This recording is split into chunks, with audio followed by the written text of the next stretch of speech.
Funding for this program has been provided by this station and other public television stations, and by grants from Exxon Corporation, Allied Chemical Corporation, and the Corporation for Public Broadcasting.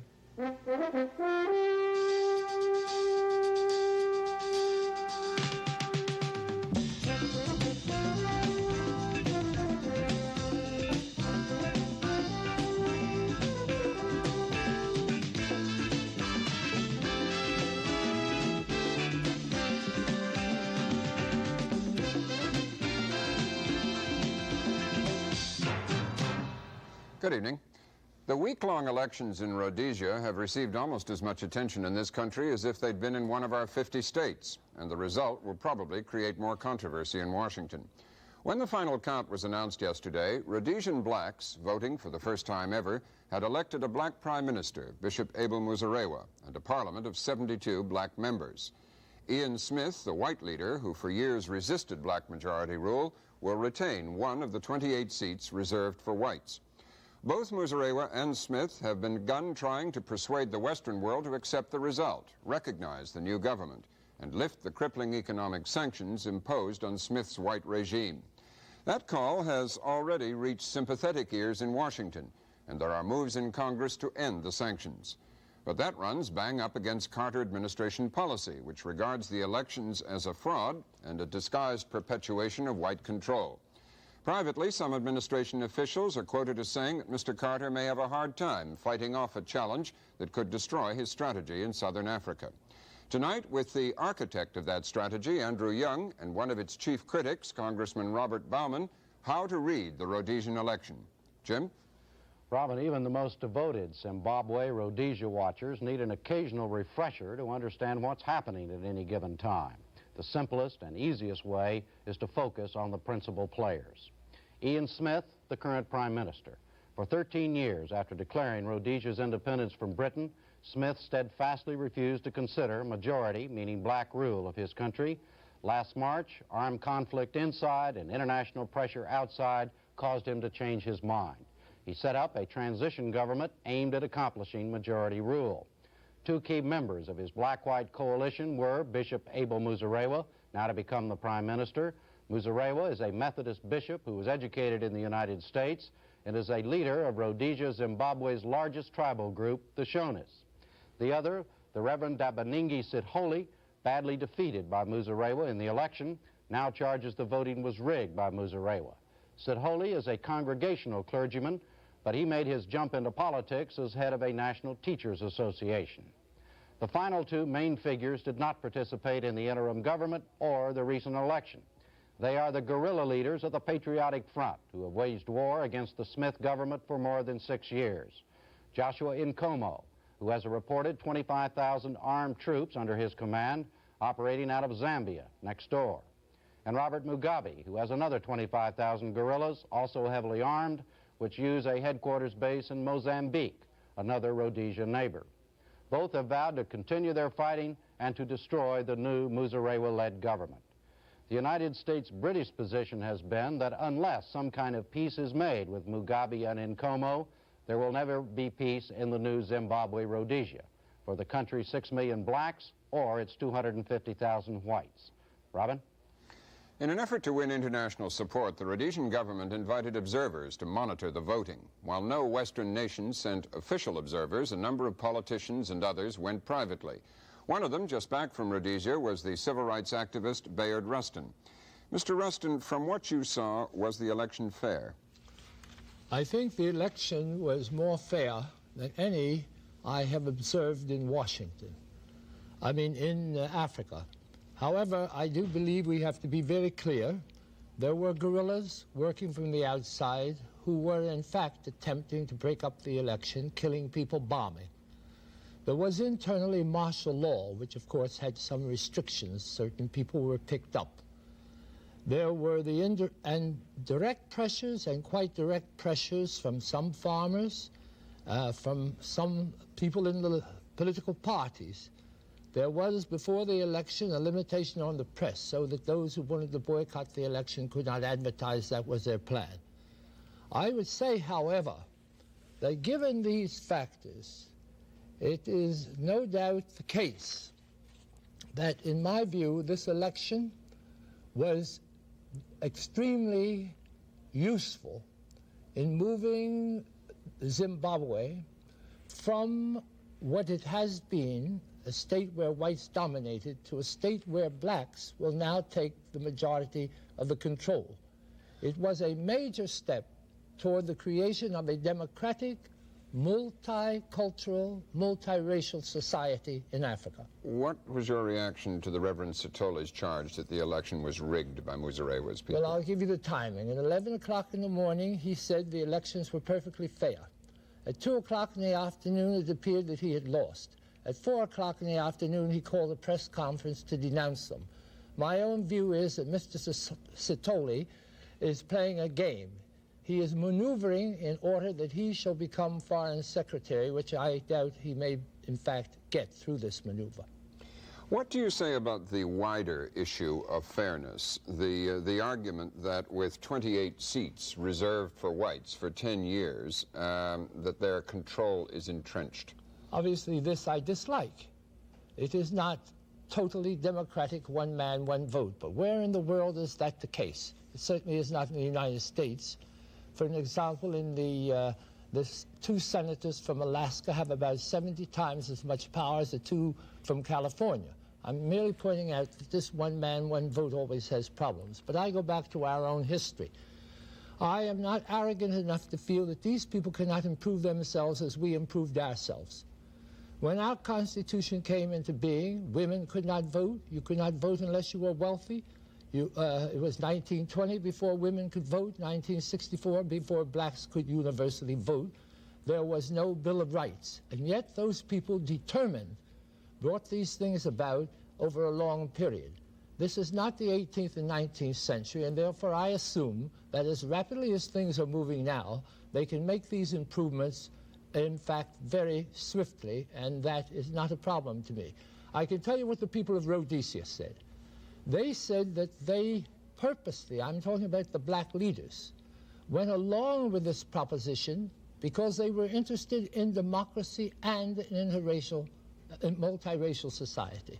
They felt if they did not give whites some time to see that they were not going to do to them what had been done to Indians in Uganda, whites in French Africa, etc., that they wanted to give them time so that they could feel comfortable because they needed them. But they also added that it was their very profound judgment that this must change quickly. So you regard it as a useful step? It's a useful step because it brings new elements into the picture.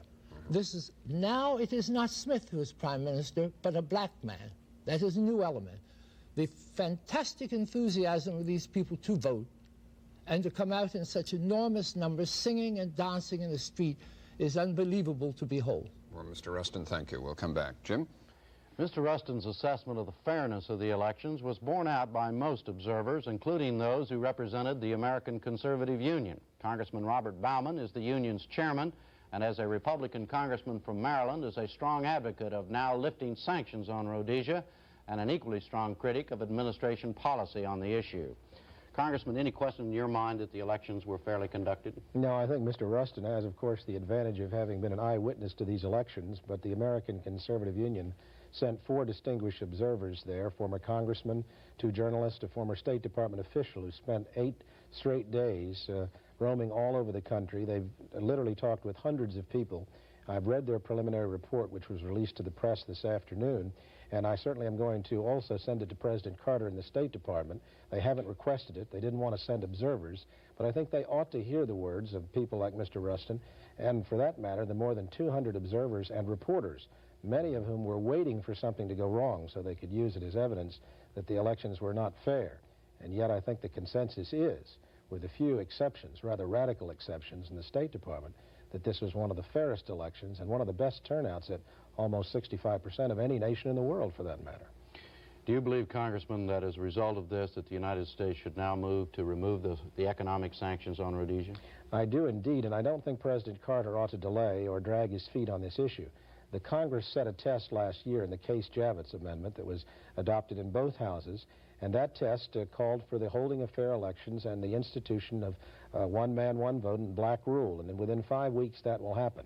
I'm willing to grant the president some grace period in the sense of allowing Bishop Muzorewa to take office. But I think at that point, if the president doesn't act, the Congress must act. Not so much to deny the president his policy, but to set this country in the right direction in Africa and to preserve peace in the area.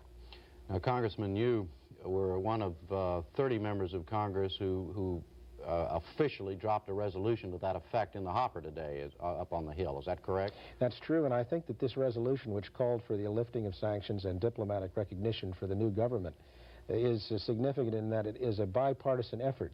It has as one of its prime sponsors the Republican leader of the House, John Rhodes, who today took the floor to call for recognition and lifting of sanctions, and it includes a number of Democrats and Republicans, many of whom serve on the Foreign Affairs Committee. So I think that the trend has changed. The tide has turned in the House as it has in the Senate, and I think if the president fails to act, it will be at his own political peril. You think the Congress will just override that I think decision? they will, yes, definitely.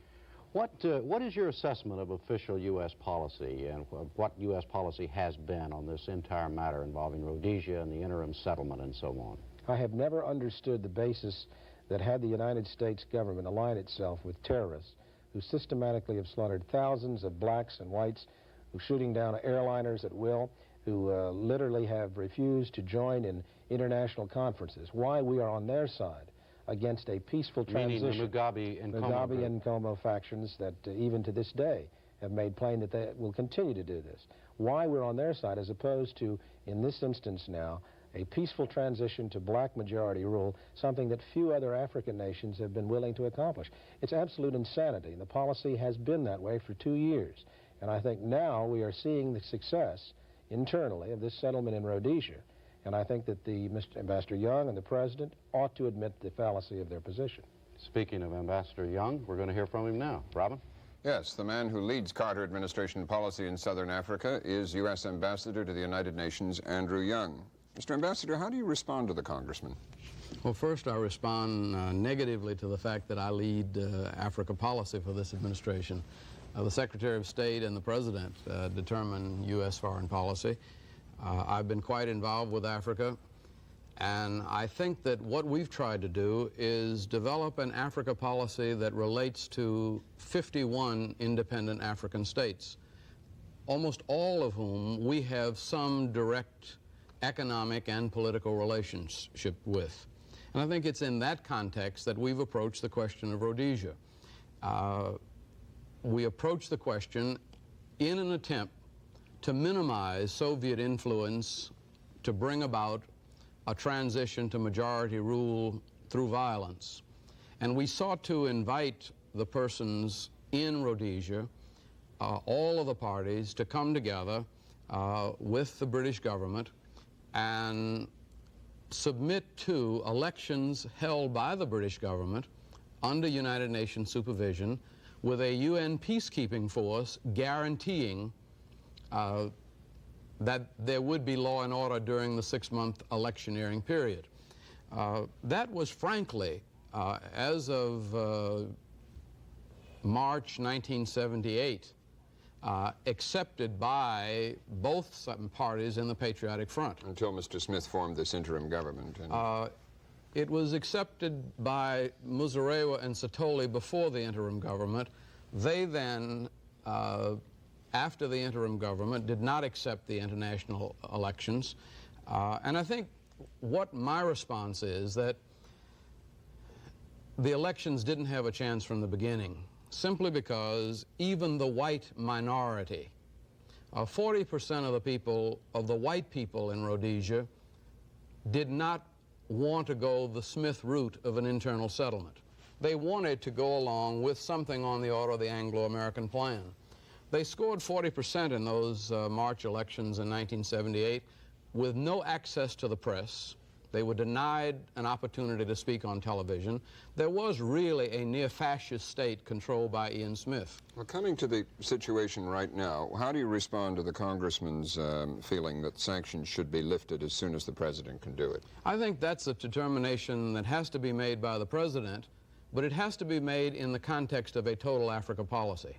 Personally, I would think that the lifting of sanctions would be a passport to the Soviet Union into Southern Africa. You would recommend against it? I would, because I think as long as we have been diplomatically and actively involved, we've had the support of all of Africa with the United States, not just on this issue, but on many other issues.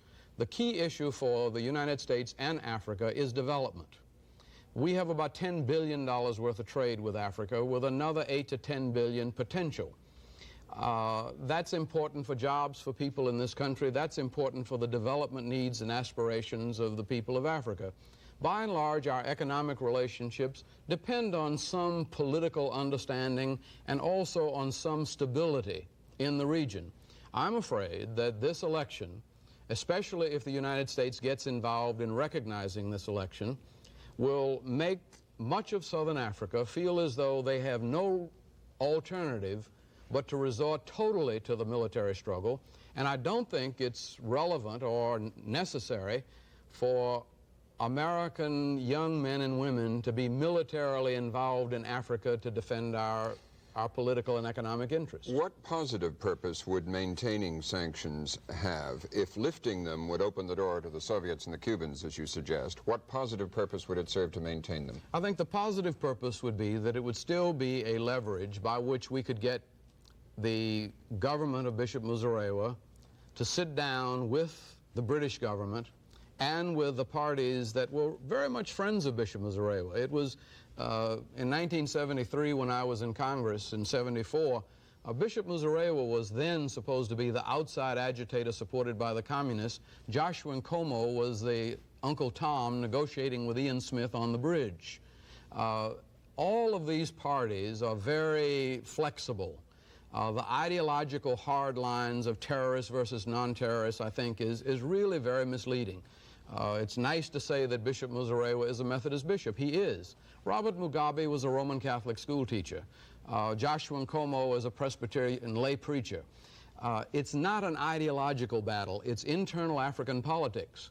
What we've said in the administration is that the U.S. government has to be very careful as we get involved crowning or picking leaders. Rather, we would preserve a process that would try to involve everybody in the selection of leaders in such a way that peace and stability might come. Peace and stability can't come through this election. Well, let's go back to Washington. Jim? Congressman, can peace and stability come through this election? I think the ambassador stands alone, he and Mr. Carter, on this issue. He's living in the past. Much of his argument has not been directed to the lifting of sanctions, but going over the failures of this administration. My feeling is that if we do not lift sanctions, and this government fails, it is indeed then the blame of Mr. Carter and Mr. Young and our policy in this country that will bring about the downfall of one of the few peacefully elected governments. It's not a matter of our crowning anyone.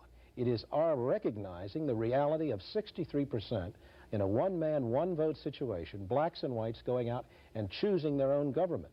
The nations which Mr. Young has so much concern about, the frontline countries, to a man, to each one of these leaders, have not come to power by democratic means. They do not conduct their governments in a democratic way. And for their sensibilities, he would throw away this one chance for a peaceful transition.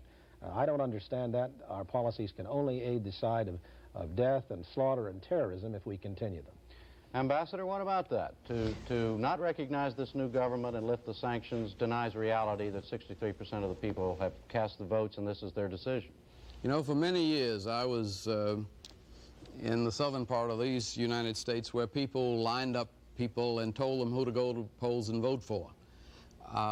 And they did.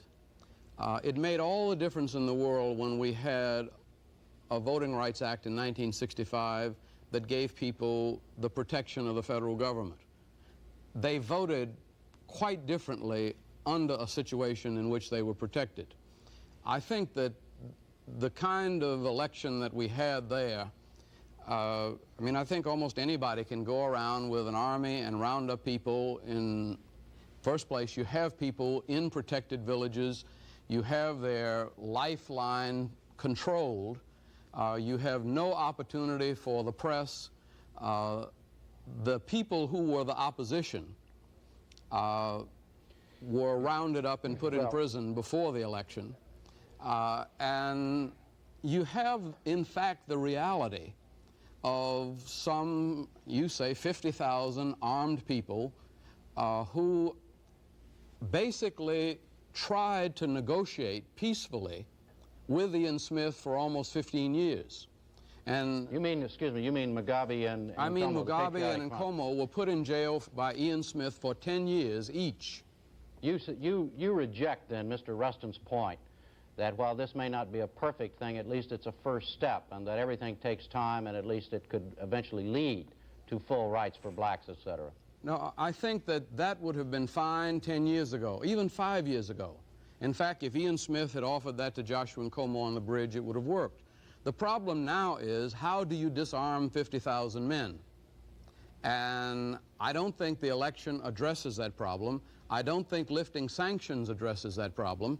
And I don't think anything short of massive military aid from the West, Congressman, let me would address that problem. And even then, I'm not sure it would address it successfully.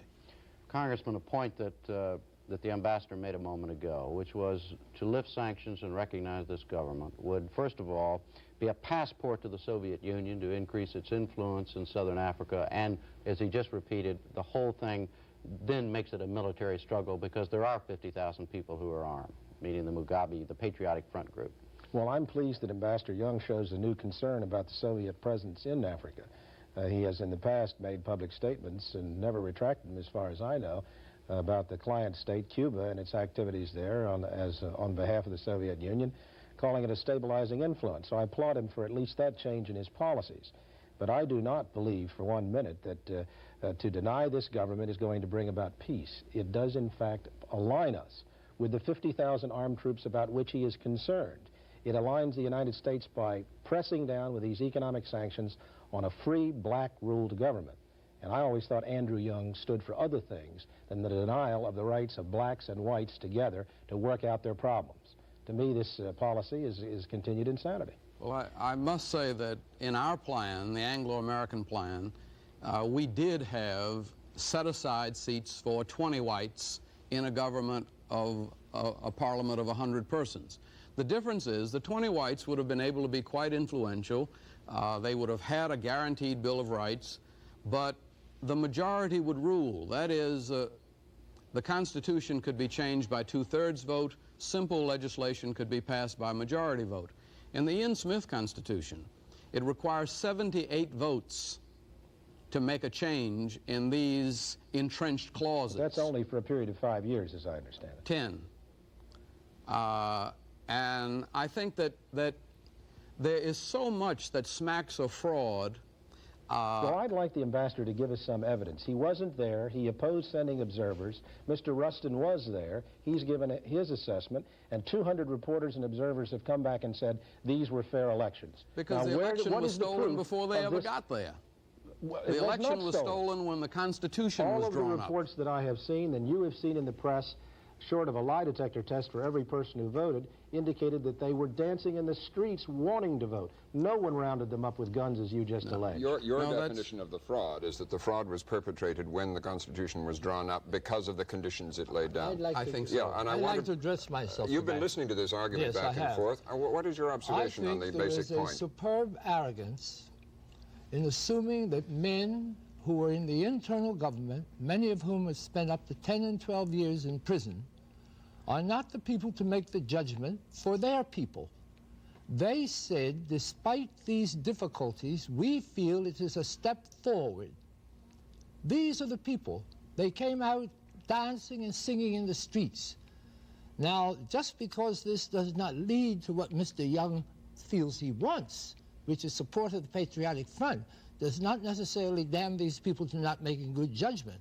It is ironic that many people who say that this election was unscientific or undemocratic or uncalled for are also the very people who support groups that would abolish elections entirely and depend on violence. Let's give Mr. Young a chance to respond to that. First place, I've never advocated the support of anybody.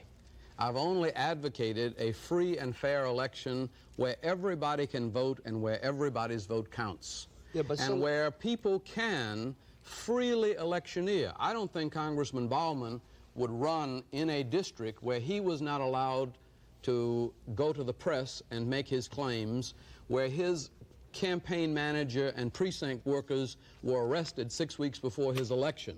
And then to have Mr. Rustin come into his district in Maryland, not knowing all this that has been going on for the last few years, and say, but I saw everything working very well, and Congressman Bauman lost, and his opponents were dancing in the street. I don't think Congressman Bauman would think that was fair. Can I take up another point that Congressman Bauman raised? He said that if Mr. Carter didn't act to lift sanctions, the Congress would, that the tide was turning in both houses. What happens to the administration's policy in Southern Africa if it is overridden in the Congress? Well, I think, fortunately, people in Africa are far more sensitive to our politics than we are to theirs.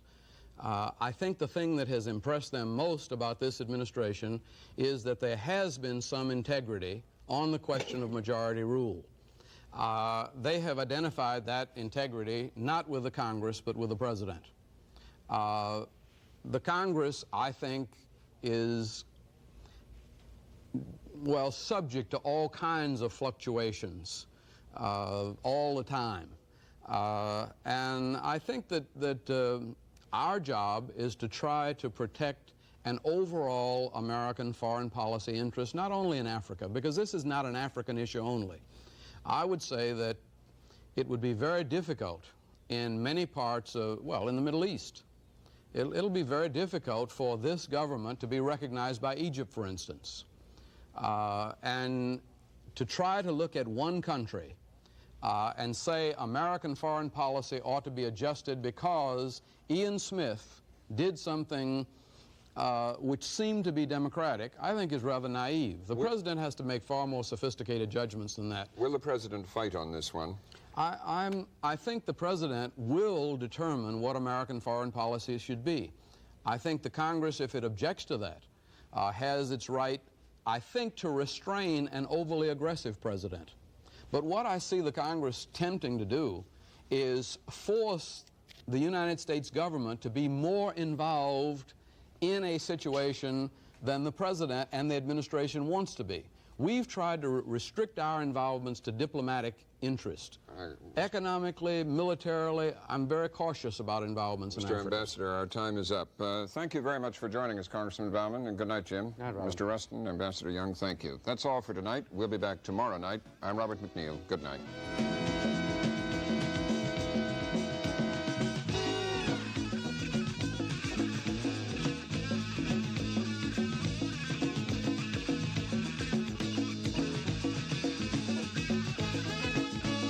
For a transcript, send $1 to the MacNeil Report, Box 345, New York, New York, 10019.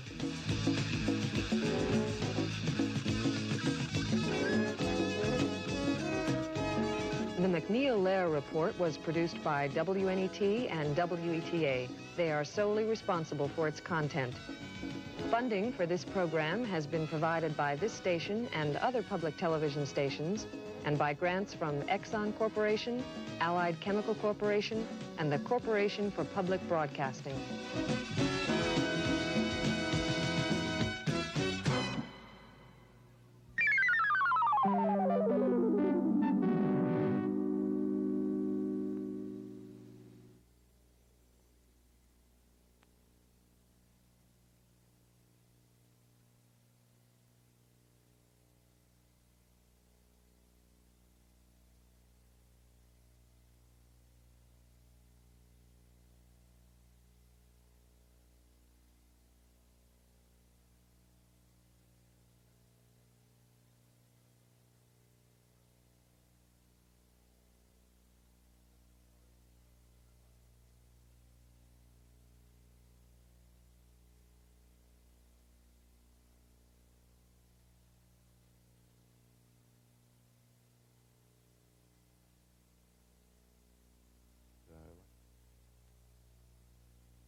Yeah, that's another whole element in this, obviously, which we didn't get to. Okay. Unwire me?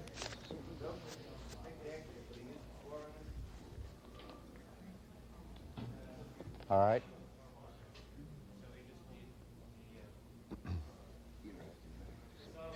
How is the ACU taking much of your time? No, I have a good staff of 18. Yep. Right left in good financial condition. Oh, great. I don't know. Haven't told me yet. Good to see you, Bob. Thank you a lot. Step over the table.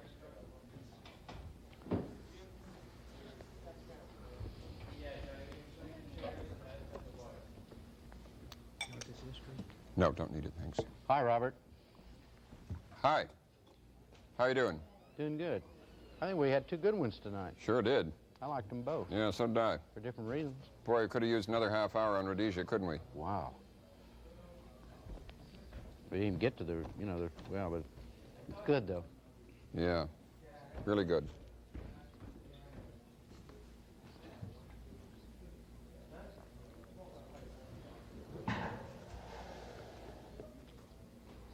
We don't do these together, do we? We do them separately. First one together? How does it What's read? the order? I don't...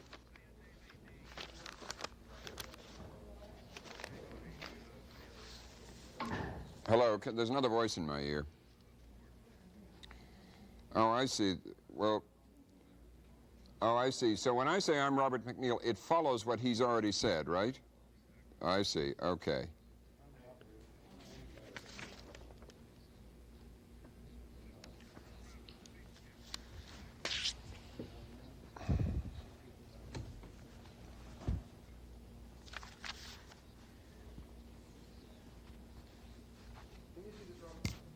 Yeah, fine. Just fine. You leave it on there, Stanley. Don't you move it. Right. Yeah. Right. So, shall I watch him like this? What happened if there's too much over this?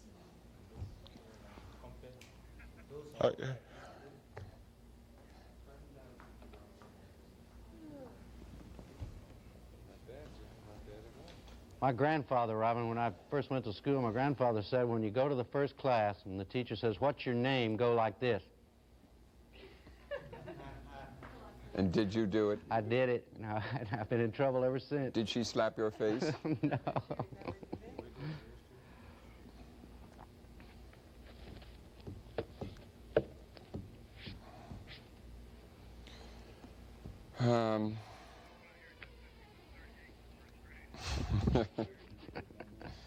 I was born late.